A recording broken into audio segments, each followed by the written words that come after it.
Hi, everybody. Thanks for joining us for another edition of Hold My Drink, where we navigate the news and politics with a chaser of civility. I'm your host, Jen, inviting you to grab your favorite beverage, sit back, and imagine with us how to create a new American identity together. Welcome to this week's Hold My Drink podcast. Today, I have my acquaintance and I think it's going to be my good friend, Timothy Mayo. Great conversation started so far. He is an entrepreneur. He is an elite college soccer referee, and that's why it's been so hard to get him on the podcast because he's always busy. And in addition to that, he is in love with music culture and himself plays the saxophone. So, yes, and I want to tell our listeners a little introduction to how Tim and I met. You were part of a conversation that we had on affirmative action and reparations, and you brought up something that just really made me pause, and you talked about affirmative education, and that's what I want to talk about with you today because I just love that. I love that word. Awesome. But first, Tim, what are we having for this conversation? What are you drinking? Actually, I'm drinking Cubito coffee from Cuba. When I was there last, I saved some in my freezer for about a year, and some good old fresh American water.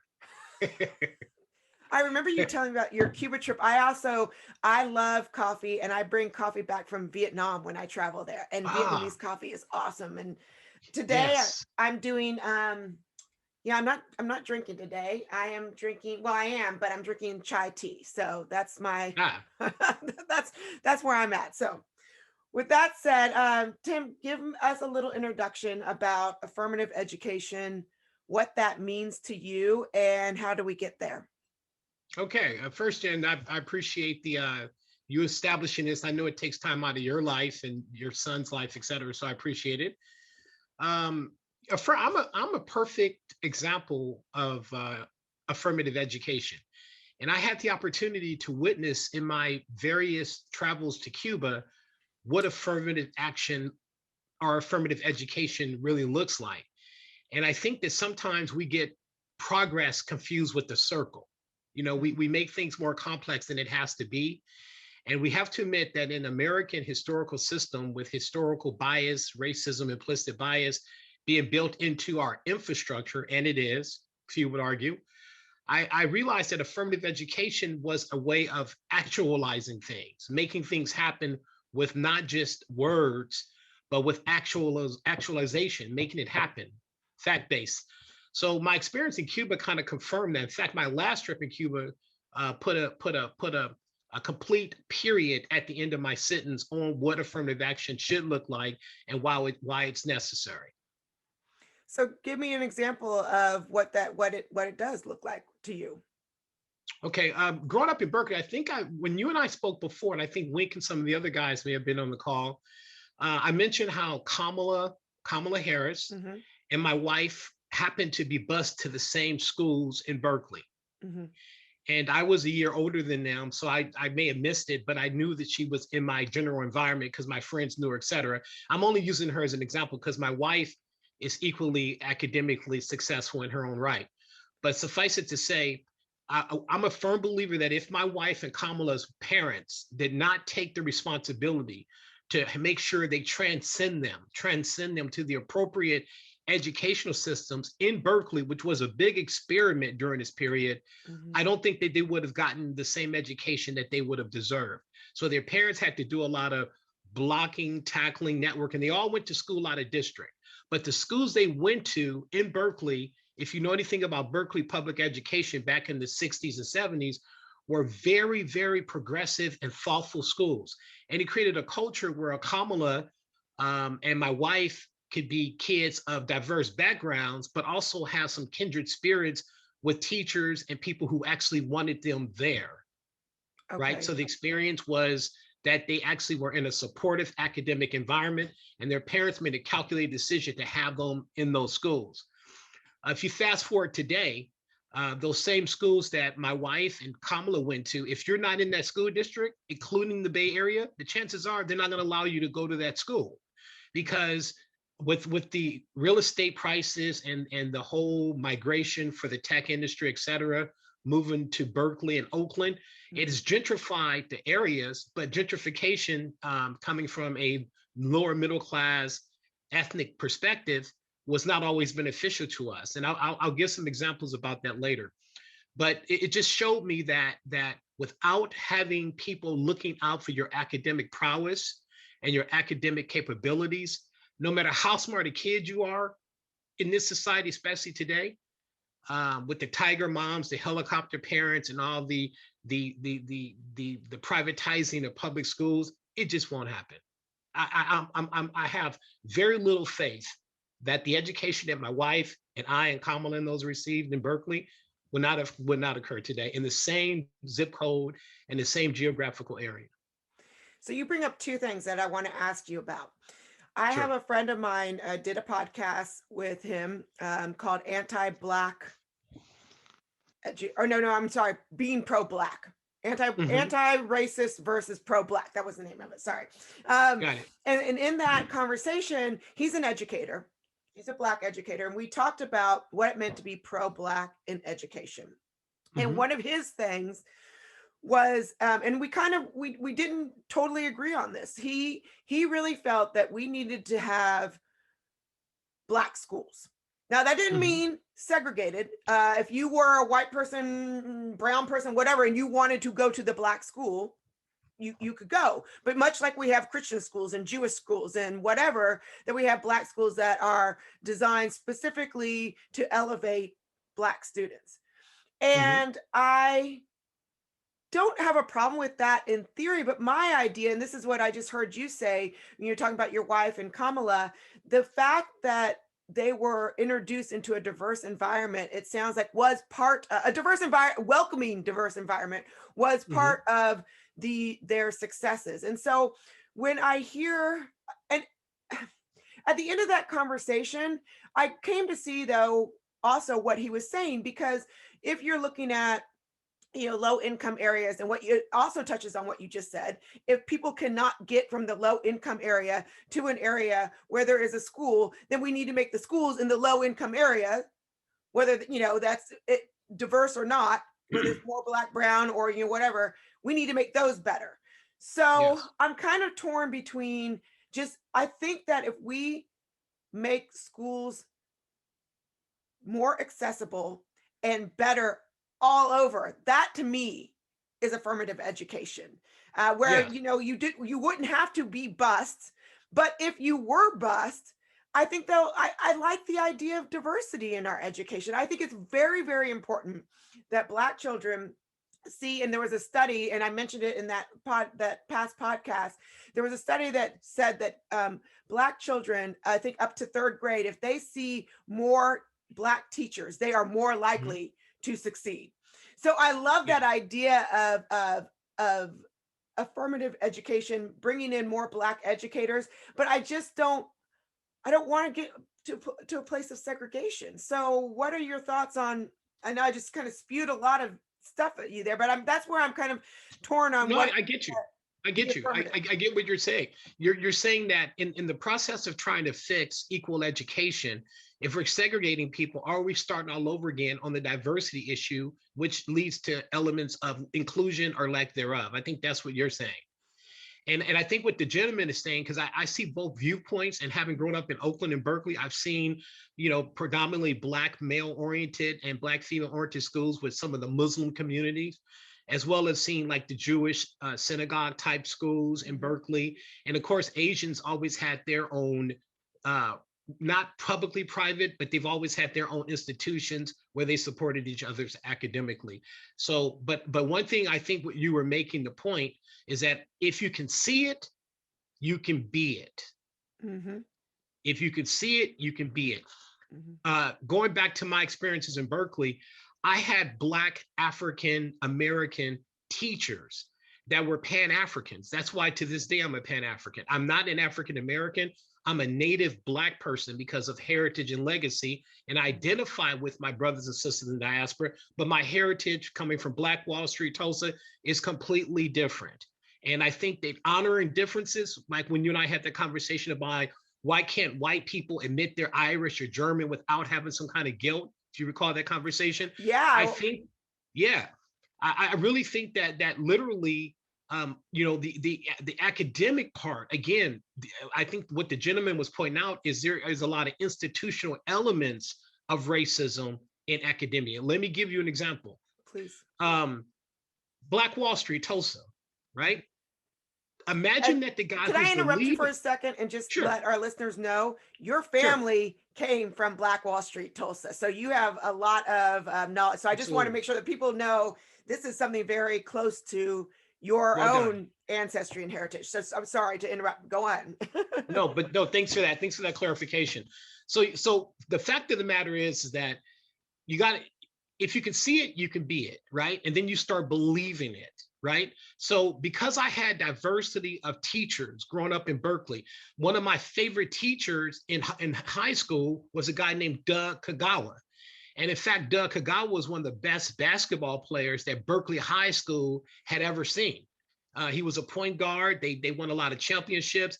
His family was victims from the internment, so he had a lot of simpatico and a lot of understanding about what Black Americans had gone through during civil rights, et cetera, because of what happened to his family during the internment. And Doug was amazing because he saw that I had public speaking skills. We didn't have a public speaking class necessarily at Albany High School, but he put me in an acting class. And from that acting class, I gained a lot of confidence. I became a youth actor and I had some success behind it. But because Doug, who was in my community and he was part of the larger Japanese community, he connected me to a Japanese acting coach, Francis Miramoto. And so again, diversity is very important, but ethnocentricity and making sure we're honest about centricity and its accomplishments and also lack thereof is, Mhm. I think, is really critical. So I kind of agree with that gentleman is saying that in some ways, having historically Black environments for those kids that may benefit from that Mhm. is a great option. But it Mhm. should not take away from the fact that we need to stop choosing winners and losers in our systems, especially in our educational systems. How do I know this is the case? Um, Again, if me and my parents and my wife's parents were not really adamant about making sure we were facilitated in the right school systems in Berkeley, I don't think we would have gotten it as enriching of education. Now, to say that if I would have gone to an all Black program or predominantly Black program in Berkeley, to say that my life wouldn't have been as enriched, I don't think is the case. But I do think that I probably would not have gotten the most diverse experience. But guess what? When we have high self-esteem and we feel good about ourselves, I think diversity is less of an issue Yeah. Yeah. because we're comfortable in our own skin. So if I love me, it's easier for me to love you. If I respect my community, it's much easier for me to respect your community. And if we're all in this together, then why do we choose winners and losers starting at 3 or 4 years old with young Americans? Mhm. Why a mile away, let's say in Emeryville compared to Berkeley, or let's say in Albany compared to Berkeley, then sitting next to Berkeley, why is the text base similar, if not the same, but yet the schools near Albany are exceptional? You don't, no major issues with crime. Schools are clean, quality cafeteria food, etc. And then you go about 2 miles up the road in Emeryville, and the schools were dilapidated. The schools weren't fortified with the same resources. So if you're going into those so-called environments that aren't conducive to you learning, and you don't feel comfortable in them, how can you put your best foot forward academically?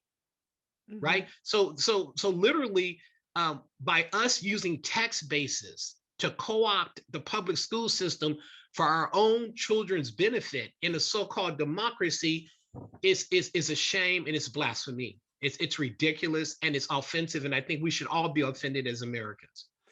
That's really interesting. So I've never had anyone really talk about how do we make that change where everyone, because to me, it's not about race, it's about socioeconomics. And I believe that if we address Okay. this on a socioeconomic level, all boats will float because a lot of times people point to some of the lower income neighborhoods happen to be more Black, brown, but also where they're white or Asian or wherever. I think if we Right. address it more from a socioeconomic standpoint, then we're going to affect a larger group of people. And I do see that, the low income schools, that is a huge problem. And so what are some alternatives to tax bases? I mean, how else would you propose that we even go about that?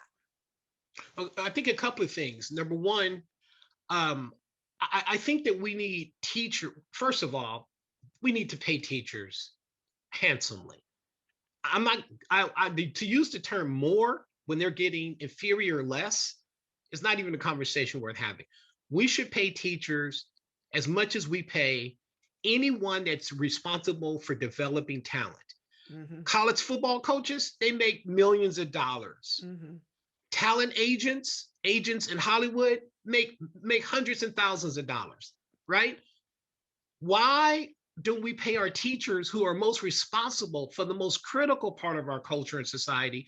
Why don't we pay them handsomely? And why don't we give incentives for them to want to come back to certain communities and teach? So I think the way affirmative action to me, and I saw again a good example in my travels to Cuba. I saw a little bit of it in Nigeria in the Muslim community, but not as much. But for example, there was this young woman. We were at a conference about healthcare in Cuba, and if you notice, Cuba, you don't hear any major issues with COVID going on in Cuba because their socialistic healthcare system has all of their citizens covered, right? So Hmm. healthcare is number one there. So there was this young woman. She was maybe in the 8th grade, Hmm. and it had been identified by her community and her parents that she wanted to be a doctor. In America, she would have been classified as a candidate to be a doctor because she would have been the smartest kid in the class, perhaps based on what people can perceive her intelligence to be. Her parents would have probably navigated that career choice for her. In other words, it wouldn't have been a natural type of selection. It's always engineered in our society, in my opinion, which is built in bias. So in every class that I was in, the super smart kid, whether it was my wife or someone else, always were supposed to be a doctor or a lawyer. In Cuba, that's not how they see healthcare. This young woman had a passion to help her community out. She happened to be relatively good in science and STEM type stuff, but her people skills were one of the major identifying factors when made them recruit her and identify her as a potential doctor. Her compassion for her fellow Cubana or Cuban was one of the foundations of it. So when the young woman was talking about her experiences, not only did she have a mentor in high school that was tracking themselves through the medical system for education, that mentor had a college person that was mentoring her. And then in graduate school, they had it set up where she had a proctor mentor while she was going through college and graduate school for medical school. In other words, she was nurtured through the entire process of ultimately becoming a doctor. And they never talked about how much money she'd make. They never talked about how she'd be in the top 10% of society. That was never the conversation. What they talked about was how can we take her skill sets, Hmm. help her benefit her passions, which benefits her community, which benefits society. We can do that in the United States. Every kid does not have to be a doctor. Why is it that a kid that is so-called a mechanic, or use a slang term, a grease monkey, why don't they get the same type of recognition and credibility as an intelligent, smart, capable person in American society as a kid that we label as one who should have the potential to be a doctor? One is a doctor of fixing cars, and the other one's a doctor of so-called fixing the human body and spirit. But each of the skills are critically important. But in society, we give the grease monkey mechanic someone who is probably not academically astute based on stereotypes and assumptions. And then we patronize, or we give the kid who's going to be a white collar person in medicine, we make them out to be a Rhodes Scholar, direct them directly to Harvard, Princeton, Cal, Berkeley, etc. Really, But really, I have, because you have the ability to study for 8 to 10 hours a day, don't make you a genius. It makes you someone that's capable of studying for 8 to 10 hours a day. I'm But furiously jotting things down. I've got so there's so much meat there, Tim. Like, for first of all, have you ever read the book Tribe by Sebastian Junger? I'm familiar with it. I haven't read it in details. I'm behind on 20 books. Yeah, So I I know. would throw that. Me too. Me too. Well, put that one on your list because he does Yeah. make this argument. Tribes. It's just tribe, but he makes this Tribes. argument Yeah. of how we I've don't heard of it for sure. value work. Like, I mean, some of the most important jobs in our society are building houses, construction. But, those are like the lowest level of people, or socioeconomically, and he really Exactly. talks about like that sense of value. But I've got a couple of things because I just want to make sure I hit all of your points. They were so good. um Sure. One of the things I was thinking about with education, and that I think for affirmative education that should be applied for everyone, and this goes on to what you're saying with your experience in Cuba, is, and one of the things that I'm pushing with an organization called House United Academy, is more Mm, project-based learning, seminar learning, where you're focused on what it is you love. Do you have some of the basics? Math, whatever. But if your goal is to be a mechanic, and if you, and a lot of times the purpose of liberal arts is that we don't always know what we want to be, and that's fine too. But if you right. see a kid who has a passion, you teach them through that passion. So if they have a passion, they Mm, really want to be a mechanic, teach them math that applies to mechanics. If they really want to, absolutely. be a mechanic, but they, so English maybe, or like, just the spoken word might not be as important, but make sure that they're still learning the spoken word and learning communication, but through the channels where they are passionate. And that kind of education, for me, I think it's affirmative education, where we stop. And this is what I mentioned to my friend who I talked about earlier, is I think that we need to put the child first. And that's Yes. hard to do because, Yes. I mean, we've got these classrooms of 25 people, and I feel for our teachers because you have to kind of teach to the middle. Yes. And then you have to have programs that address people who are slow learners and fast learners, and so you end up teaching to the middle, and so it's really hard to have a child based school system. But it's possible, and it's possible by doing it more at a project based, seminar based learning, where kids are learning based on projects and they get into different groups, versus like the teacher just sitting down and lecturing to a bunch of people. And I mean, I feel like that would Exactly. be one way to get affirmative um, education. Education. Yeah, but You here's talk a about active learning. I think what you active learning. described is active learning, Yes, like active yes. listening. And that's the kind of learner I was, by the way. I've always been an active learner. You can sit me down for hours and show me saxophone scales and notes, Hmm. but until I play them with you, until I run the actual sequence with you, it doesn't stick with me until I actually go through the Yeah, process, right, right? right, But then right. what? But once I learn the process, I can then start putting vocabulary terminology on it and start articulating it at a different level to whoever my audience is. I become more intellectually endowed by the process of actualizing and doing it, right? And I think school does not allow room for that type of learning for the most part. Not to exclude every educational system, but for the most part. But I think back to one of your key points, is I think one of the themes that I think are really important to you, Jennifer, and I've heard you say this more than once, is segregating people in the process of making progress. In your opinion, is not really progress. It's somewhat sending us back to where we came from, and you can build progress from whence we came instead of going back and redoing the old, which didn't work very well. I think that's what you're saying about your approach to this. Hmm. Am I hearing you Yeah, correctly? yeah, yeah. You absolutely. I mean, thank you. You said it better than me. Yeah, active listening, right? But Yeah. but but but but I want to throw a caveat onto that. I want to throw a little Please. caveat onto that. Um, okay, so if we're going to be fair, right, in this so-called democratic system, so-called we're a representation of democracy, right? An imperfect source in science, right? So if that's the case, then we need to peel the onion back and be honest about some things. Be honest about some things. Um, the notion of entitlement, we all have it, right? We all have it.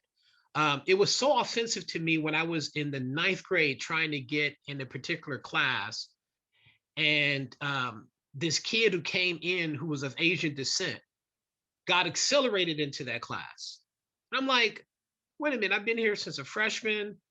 I've worked my butt off to get in this class. And because they assumed that because the kid was Asian, it had those type of quantitative skills of being in that class, the kid got accelerated into the class. And I even talked to my parents about it, which I was pissed off. My mom and my aunts about it. And, they were like, well, they assumed the kid was smart. Well, that's huge implicit bias. And we all benefit from the positive side of it. But the negative side of it, we have to peel back the onion. Here's why I say that. How's it that me being a native Black American person, right? Not to be confused with African American, I always say that. And I love it. I love that you say that. I really do. Go on. It's so important because my ancestors were turned over in their graves in Tulsa, Oklahoma, and other places if I don't honor our legacy. Yeah. Right. Yeah. And that means that I'm not discounting anyone else's legacy. Talking about my legacy. This is a call with you and I about us, right? And our perspectives. So the reality is this: how did we go from like the early 1900s to having the first people to graduate from Ivy League institutions like Harvard, Stanford, Yale, et cetera, Du Bois and those guys? They were graduating from those universities before the Jewish community was and before the Asian community was. So we went from having the first vestiges of high intellectual prosperity coming from the Black Native community, right? And fast forward into 2021, the lowest percentage of people, any of those schools are Native Blacks. The lowest percentage out of that Native Black group is probably Black males. And literally, when you look at our pipeline to prison compared to our pipeline to educational progress, it's been flip-flopped and reversed. If we can't admit that that's been institutionally put there, it's been institutional racism that created this scenario, none of us are being honest. And another example is that in all the minority groups, right, with affirmative action and et cetera, no one wants to admit, Jenna, you and I think we talked about this before, how white females have surpassed everyone statistically within a 50-year period. White females have surpassed all other groups that are so-called minorities in engineering, in sciences, in medicine, in access to education, et cetera. If you mean to tell me that with that assumption that white females overwhelmingly are that much more hardworking and that much more endowedly intelligent and that much more capable than all other minority groups, I would say that you have a lot of confidence fitting somewhat the demographic, but I wouldn't think you'd be accurate. What it was that helped was that under affirmative action, white females fit under affirmative action. White females benefit from Title IX, and guess who make up these decisions in these institutions? Their fathers, their uncles, their husbands. So if you think it's ironic that white females have accelerated all other groups in these underrepresented areas that were occurring 50 years ago, it's not ironic. It's not ironic. It's been institutional. Now, taking no credit away from my sister, my white female sisters. None. No credit away from them. None. No credit. But no think about it. Yeah. No, there's studies that, and the piece that I wrote for the podcast Affirmative Action, I mean, that is one of the big studies. But I want to ask you about this idea of institutionalized racism, because I think that like you had already mentioned, I mean, Dunbar High School, I think that was in Washington, D.C. I mean, this is at the time before we even had the civil rights, was turning out some of the most amazing minds. Black high school, amazing minds. This is before civil rights, right? Yes. You mentioned W.E. Du Bois. So what I wonder though, tell me what you think about this. I think that there is, at some level, there is some institutional racism. At the other level, and you mentioned this in another conversation, so I want to bring it up now, is I think there's liberal racism though too, because I think that this narrative of oppression, all it is and it's like, oh poor Black person, oh poor brown person. You come from a family and you are like, you just are someone who exudes agency, who exudes power. Your family was destroyed, not destroyed, but I mean, that's the point. You weren't destroyed in Tulsa, Oklahoma, even though your business and everything that you built was destroyed. And you are still talking from a place of agency and a place of power. And so what I see though is not only has there been racism has been institutionalized in some cases, but I also feel that a lot of times the progressive voices, which mean well, but they are talking about how, oh, we got to like lift up, and this whole like Exactly. white guilt, white privilege. You were talking about everyone's got privilege on some level or not. I think that it may be doing as much harm as some of the institutionalized racism, and or it might Absolutely. have actually made racism institutionalized in some ways, Absolutely. and I have a problem with that. Absolutely. You know what? In fact, I was talking to my wife about that, and we actually agree. The expectations of low expectations, Hmm, hmm, hmm. the expectations of low expectations, no matter what group it's impacted or it's socialized around, is a recipe for lack of accomplishments in any capacity, right? Hmm. So yes, I would go as far to say, and that's one of my terms. I think you're aware of it as well, is liberal racism. Right.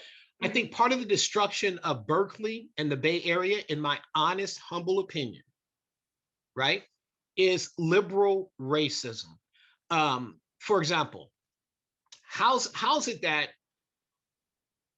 okay, perfect example. My mom, who had a chance to go to Cal Berkeley as a adult trying to get her master's degree in journalism and creative writing, etc., she was ridiculed by some of her so-called professors who were of the liberal racist yoke, if you will. They actually were offended that she chose to go to San Francisco State over Cal Berkeley to do her master's and potentially her PhD. They told her that Berkeley would give you a lot more credibility. It would be a better platform for you. San Francisco State is a state college, and it doesn't produce the same type of intellectual stimulus and support groups, etc. Mind you, over at San Francisco State, they had Angela Davis. They had some of the most profound intellectual progressive thinkers of the era, right? But the liberal racist person that my mom was always getting in conflicts with had defined what success meant to her and not my mother. My mother is not a status seeking person. She was a curious person driven by intellect, curiosity, and the ability to articulate herself through journalism and writing. So my mom could have been in a junior college with a great professor, and my mom would have done just as well. But my mom ended up getting her self-esteem kind of rocked a little bit because the teacher, her counselor, basically said to her that you're undermining your abilities. You need to put yourself around equal thinkers. My mom finally got pissed off at this lady and told her, "Listen, if you want me to be around a whole bunch of groupthink people who think like you, and I can't really argue a controversial viewpoint without being blacklisted, if you will, or Hmm. ostracized," which my mother had different viewpoints. She was more conservative than they thought. And so basically, this person not only ridiculed my mother, but my mother ended up not getting the support from her. My mother ended up going to San Francisco State and having wonderful experiences. But again, that person thought that she can engineer, construct, and ridicule my mom's decisions because she was coming from an Ivy League standpoint and she knew what was best for my mom. And actually, her support from my mother went away because of my mother differences in her educational pursuits and where she chose to study and where she felt comfortable. Same thing with my son. My son had a chance to go to much better colleges academically, supposedly, as a student athlete soccer player. He's always had good grades, yada, yada. But he chose to go to Chico State because it's far up north. It does have a party school mentality, but my son also has the highest grades on the soccer team. He interned for Kamala last summer. He's been doing everything he's supposed to do as a person who is pursuing high academic prowess. But when he mentioned he goes to Chico State around the liberal racists and the others who thought he should have gone to a better school, they kind of go, okay, well, you're lucky. You're lucky. And we teach our son that you take yourself with you wherever you go. Mm. So if you're a Nice. moron at Cal Berkeley or Harvard or Princeton, you're going to be a moron at the local community college and at your church, at your synagogue. So he's learning that really, if you do not meet the requirements of the liberal races and the people who have defined success for your community, then they'll actually put you on a so-called blacklist and you'll be ostracized. And Interesting. I've experienced this. He's experienced it. Yeah. Well, this is right? why I have a problem with affirmative action. And I mentioned this in the last, it's because affirmative action is focused on these Ivy Leagues and this kind of like elitism. And it's like, I was mentioned in the last conversation, I went to Trinity University. It was the best Yes. decision I ever made. Yeah, I remember that. Um, and so that's another problem I have with affirmative action versus affirmative education is affirmative action really is just focused on this. It's replaying the social hierarchy, right? I Yes. mean, if Yes. you go to Harvard, you're going to be the doctor, the lawyer, the whatever. And if you don't want to be a doctor or lawyer, whatever, you go to the junior college. Well, if you, it goes back to what we were just talking about, where Exactly. we're not focusing on, I think, ourselves as individuals and our own passions and developing that as affirmative education. Well, That's where I think. look at our, not to interrupt you, Jennifer, but Mm, look at our Supreme Court. Look at our Supreme Court. All Northeastern, New Englander oriented, of European descent, Ivy League people. You mean to tell me that a professor from Cal Berkeley, UCLA, Pepperdine, who taught at the Barack Obama level, you mean to tell me that they don't have the credentials, the track record, the acumen to become a Supreme Court judge, but yet everyone on the Supreme Court judge bench is from that region of the country, from that yoke, and from that educational level? Really? That's offensive. It's completely offensive, right? And so it goes back to what we were talking about, choosing winners and losers in our academic system based on what liberal racism, lack of affirmative education, really realizing where your kids' strengths are and developing those core strengths in their local communities with the proper amount of support. There is some of that going on with MESA programs, minority engineering programs, and stuff like that. But those were the elite kids too. mm, So literally, my wife was part of that group, and I never really wanted to. I was trying to act and become a musician and other stuff, but I never really found much camaraderie in groups where they were congratulating each other for passing the test, for for doing something that was they thought intellectually stimulating. Where my buddy who was building a car from the ground up, my other buddy who was designing his own tennis racket, they weren't even part of the group, but they were doing more interesting things, in my opinion, that was intellectually curious and unique in its own way. And yet again, the whole elitism thing, which again, you can belong to whatever group you want, but I think all that only describes a higher degree of insecurity. Because if you're comfortable in the skin you're in, right, and you've taken advantage of the environment you've been placed in and that you try to evolve into, and you're happy with that, I think telling people where you went to school, dropping your credentials on people, and telling people, some people I meet them and they tell me they went to Harvard before I know their name. I mean, I don't even know your name. You told me you went to Harvard. And I'm like, okay, your name is, I don't understand. And again, congratulations on going to Harvard. It's a beautiful thing. It's a great accomplishment if that was your goal. But if you're only going to hire people from your same background, that's called the Abilene paradigm. That's called groupthink. That's called inbreeding.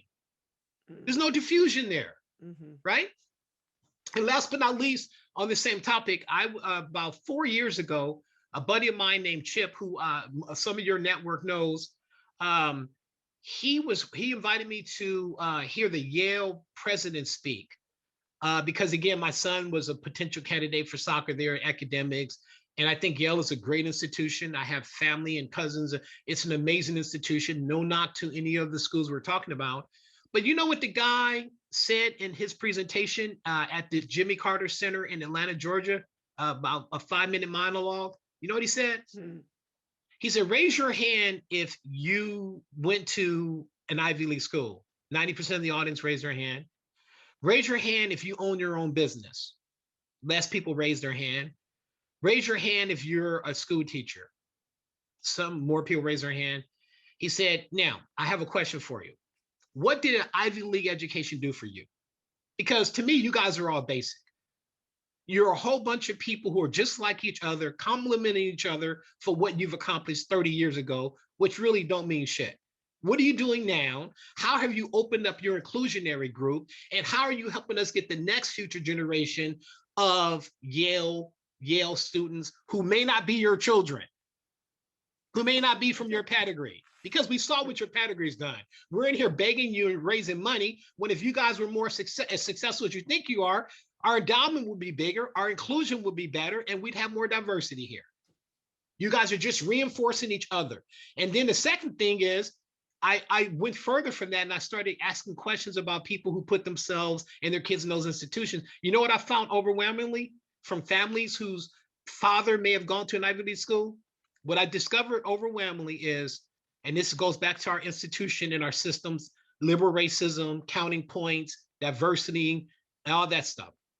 What I discovered was 75% of the families that had a parent that went to an Ivy League school that had a son and a daughter, what percentage of the males, Black males in that family went to those same universities? Out of let's say 5. What percentage you think went to the same universities their parents went to? The male side of the family. I know the females do so more often than the males. By far. Yeah. By far. I guarantee you, their sons do not do as well as the fathers did. Why? Because with diversity, with so-called inclusion, with so-called everybody having some kind of victimization status, unless you're an exceptional Black male in this society, okay, and then if you're exceptional and you're gay, you get more points.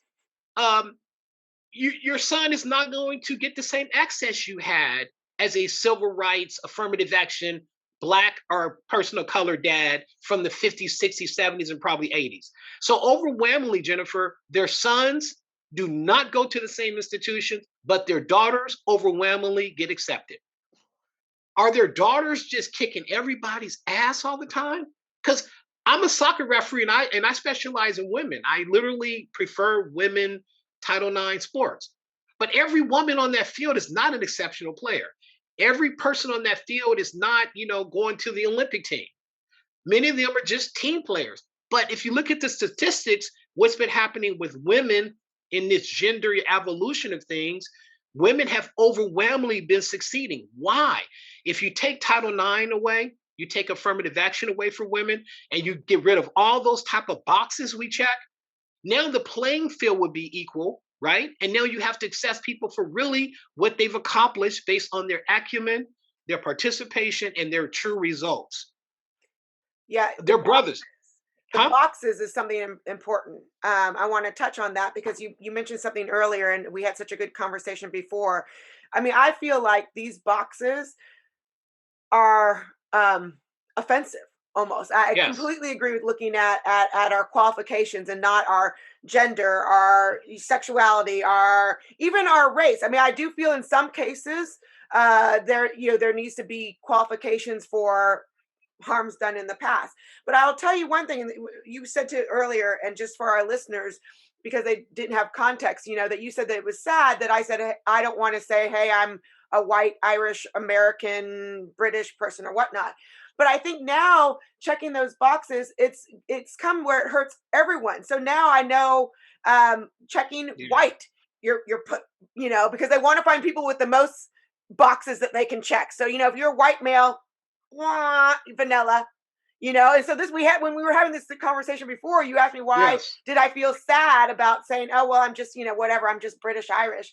I said, that's vanilla. And you were like, whoa, but I mean, I think that we've created this system where we have to check certain boxes, and white male, vanilla, white female, I'm just one step above because I can check the female, and so we've created these, again, this segregation based on false identities in some places where racism has been institutionalized formally. Obviously, we need to account for that, and we need to be very honest about our history. But there's other instances, I think, in today's society where we're perpetuating it because of these boxes that we have to check. And because of, again, we're perpetuating it, and to use your phrase again, with this idea of this kind of liberal racism. Yes. Without a doubt. And here's also, like, for example, me being and when we talked about your Irish and your cultural background and how whites or many people I assume are white, say that I'm Heinz 57. And I always challenge them on that, like you pointed out, because if me as a native black person, who was an ADOS, and when I mention these terms, a lot of people try to lambaste you with terms you use. I'm trying to use terms so that people can identify. Me being a jazz musician, I can go Yes. all over the place. So I try to use anchors so that people can identify with, right? But the whole notion that we even talk about race in the context. I was explaining to my son that no matter where you go in the world, the number one export, the number one brand you'll find in America, besides the major stereotypes, is black culture. You'll hear Michael Jackson in Zimbabwe. You'll hear Prince in Chechnya. In You'll China. hear Miles Davis. Regardless, wherever you go, you'll hear about Madam CJ, whatever. So, but yet in America, most black kids have no knowledge of Mhm. their culture. That's Mhm. institutional. That The is. women's That is. the women's suffrage movement. The whole, you and I had this conversation. My mom knew that she couldn't be a feminist because she had 3 kids to feed, right? And society was still oppressive to her. So the black women in the community, the Bay Area community, started the womanist movement at Mills College and other places because they didn't have the same rights and privileges that their white female peers did. But Mm. my mom didn't hate on her white female peers. I mean, female peers. She just learned to collaborate with them and share ideas and bring them better into our community. Which Judy Jacobson, who taught me, my brother, and my sister all in elementary school, was one of my mom's best friends. She went to Berkeley, Davis. I think she's originally from Barter College, whatever. But amazing human being. But the reason I'm telling you the story is because she recognized in each of my mom's kids that we were all different and should not be at the same school because we had different needs, we had different challenges, right? And so I think the point you might want to help me out because I was trying to make a point. um, I was trying to consolidate our conversation. Well, if you can't remember it, I've got one final question for you. Sure, sure, my bad. No, don't be. I mean, it's a great conversation. I love the flow. So I've got one final question. As we're trying to deal with affirmative education, which I'm all about for Sure. everyone, and I think that our system is broken. Here's one thing that I struggle with, that I muddle with. So I Okay. believe in having grown up in China, lived overseas in Asia. I think a lot of our economic systems need to be tweaked here and there, but I believe in capitalism because I've Mhm. seen how socialism can really Sure. in China. I wrote this story recently where it's like you see it's just drab because even if you excel, like if you are a great musician, then there's no incentive for you to, because everyone needs to be the same. Everyone needs to be the same. So if you are a physicist, you're going to get the same, make the same amount as someone who is a janitor. And so this goes against kind of what I was saying earlier with tribe, because I think that a janitor is a value, right? I mean, just because you've got the mind of a Absolutely. physicist doesn't mean as a janitor you're of less value. You just, have different service. At the same time, you want that physicist, if they're going to help change the world, to be incentivized. And, way we normally incentivize is through money, good or bad. And I think hopefully affirmative education would help people be incentivized by internal things instead of external motivators towards money. But I feel like when we apply socialism, there becomes a lack of agency because there's like again there's no incentive to really let your individualism or your particular passions shine. That Hmm. said, I do believe education of all of our institutions in the United States, that's where I would apply, to the extent that I apply socialism anywhere, there. And particularly for elementary school, because this goes back to affirmative education. Every child needs the same opportunity. And then Access. when you're older, if you choose to take the opportunities that you were given and be a physicist or be a janitor, that's on you. Those are your It's on you. choices. And I do believe that we should have more intrinsic value for things like being a janitor or, as you said, a grease monkey, and hopefully through Or affirmative whoever. education, whatever it is. while still appreciating those who are using their minds and their gifts as physicists or physicians or whatnot, and that showing in an incentive system that I think, again, I don't think pure capitalism is the answer, because everything is external based on monetary incentives versus internal intrinsic. And Hmm. yet I like capitalism, but socialism, I feel like when we're talking about affirmative education, we have to have a more socialist perspective, at least in elementary school, to make sure that everyone has that same opportunity. So, Absolutely.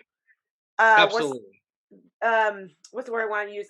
Equality of opportunity, but not of outcome. Because then, if you make sure that everyone, regardless of color, Exactly. regardless of socioeconomics, has the same choices, then it's up to you.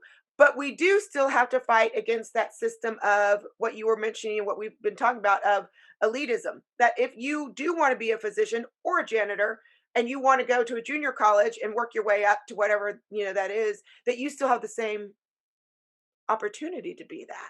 So Or your children. Are yeah. your children. Are your children, right?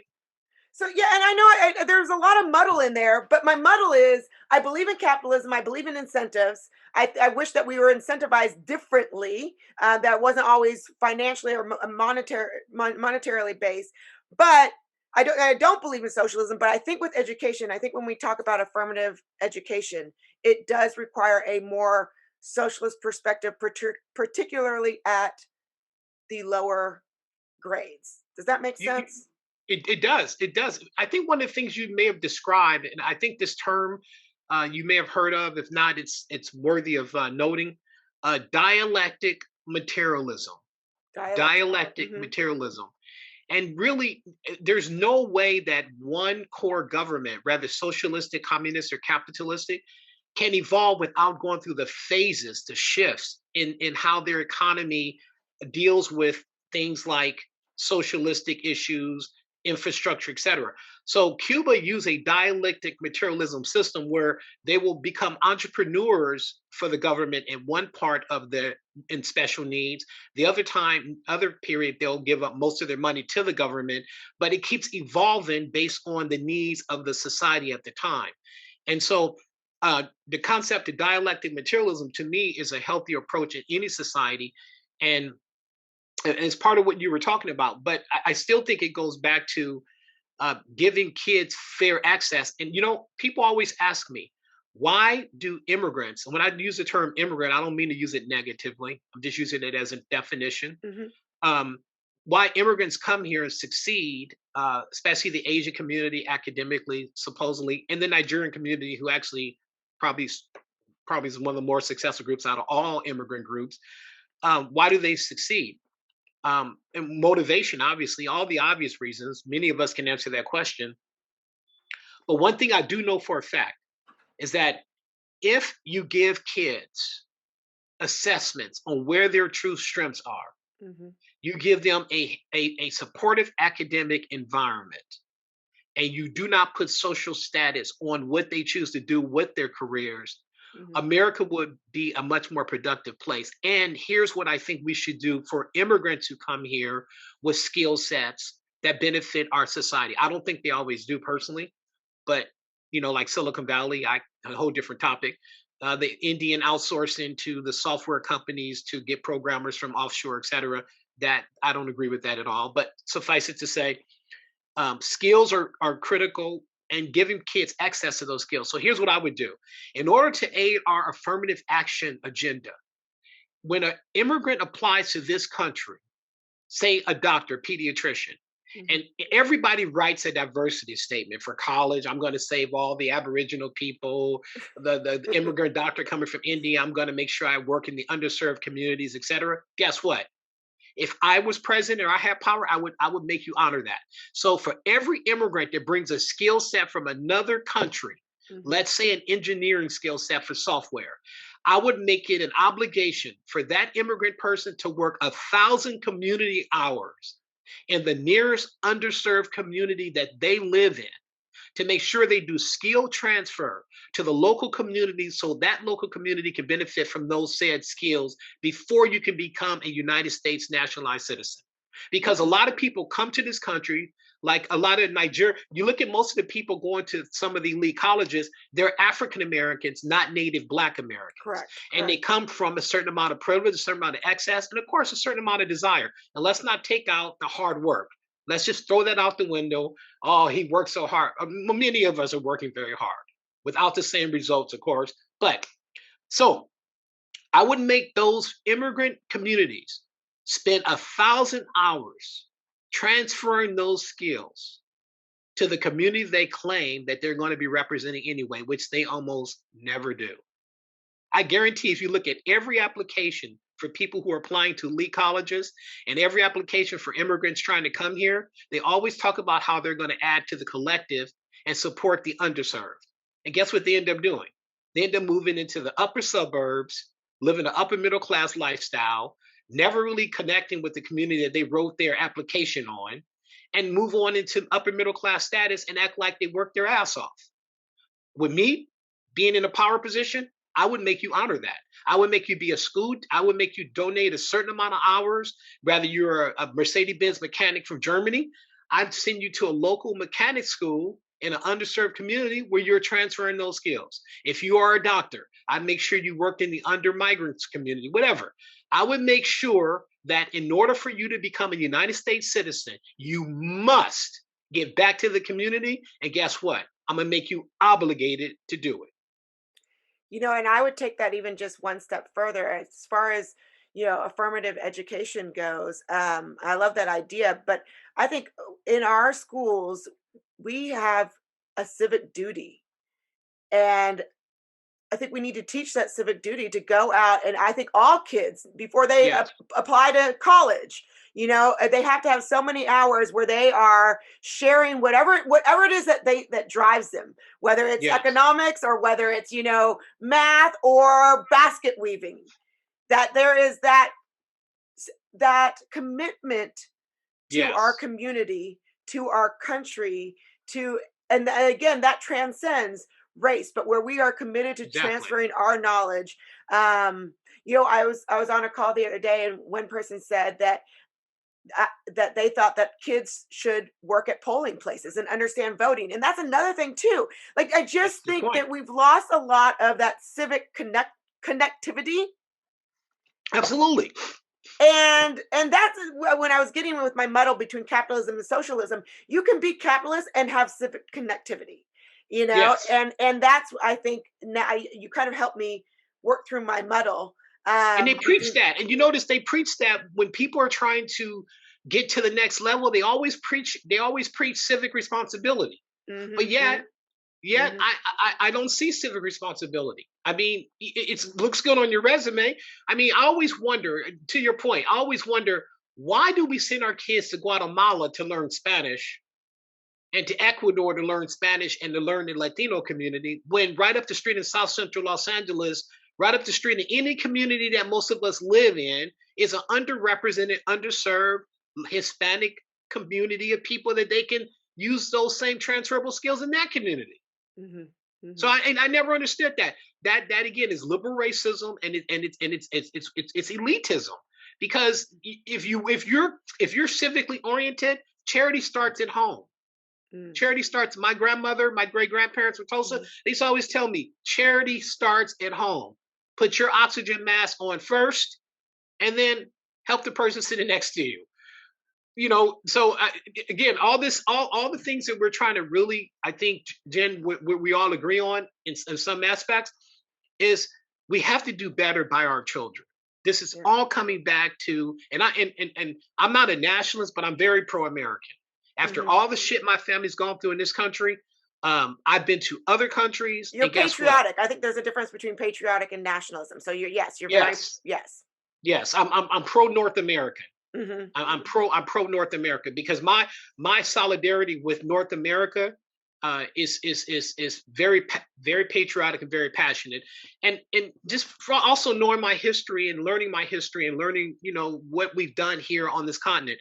But if we're not really trying to help out the young Jennifers, the young Timms, in any socioeconomic level with humility and civility, then we're going to end up in the same shit we're in.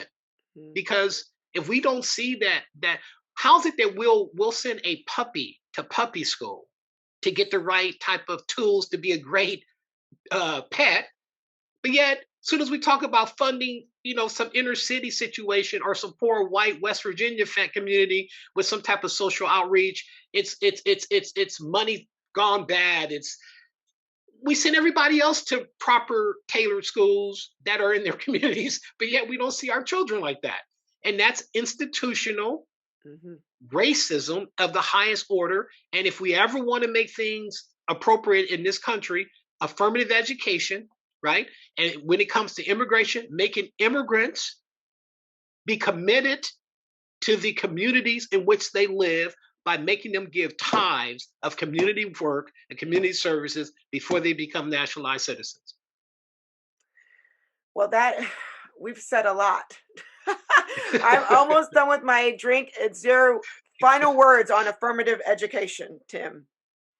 Yeah, the net is, if we love children, we should want to see the best for all children. And to me, putting kids in the most affirmative learning environment based on their skill sets and their desires is going to benefit the world, our society, and our communities. And it's not that complex. It doesn't take a whole bunch of bibliographies and dissertations and Cornell West and all that. It doesn't take that. It's recognizing that affirmative education in our communities, making sure all children have access to quality education and systems of support will I think it will solve many problems we have in America. And again, and it's not anti-immigration groups. Let's make the immigration groups who come here be accountable for participating in affirmative education, access, and resources for everybody. And I would just add to that, I think, hearing what you're saying, affirmative education is pro-community. It's really what I'm hearing. Absolutely.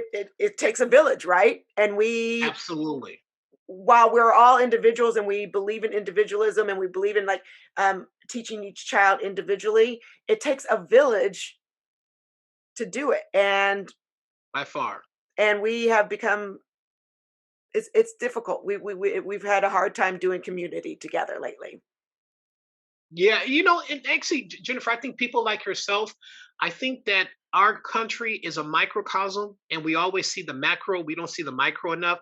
But I do think there's enough of us, the guys that you socialize with that I've got a chance to meet, as well as people like us are doing those things. We're doing it on a microcosm level. And that's why I think this country is great, because from a spark becomes a flame and a fire, right? And I think those of us who feel compassionate about these things, we're talking about it. Yeah. And we're coming up with definitions that can help us appropriate action. And I think yourself and others, we're doing more than what we're being displayed to do. And I do think that progress is happening very slowly. But I think affirmative education, liberal racism, those terms, as we start managing those terms and stop finding victims of any race, of any gender, stop checking boxes. You know what I'm saying? Stop checking boxes. Just be a freaking good person and try your damnedest to help somebody. I think that's easy enough. Well, on that, thank you so much, Timm, for having a drink with me. An awesome conversation. Likewise, you're always a great coffee mate or tea mate or beverage mate.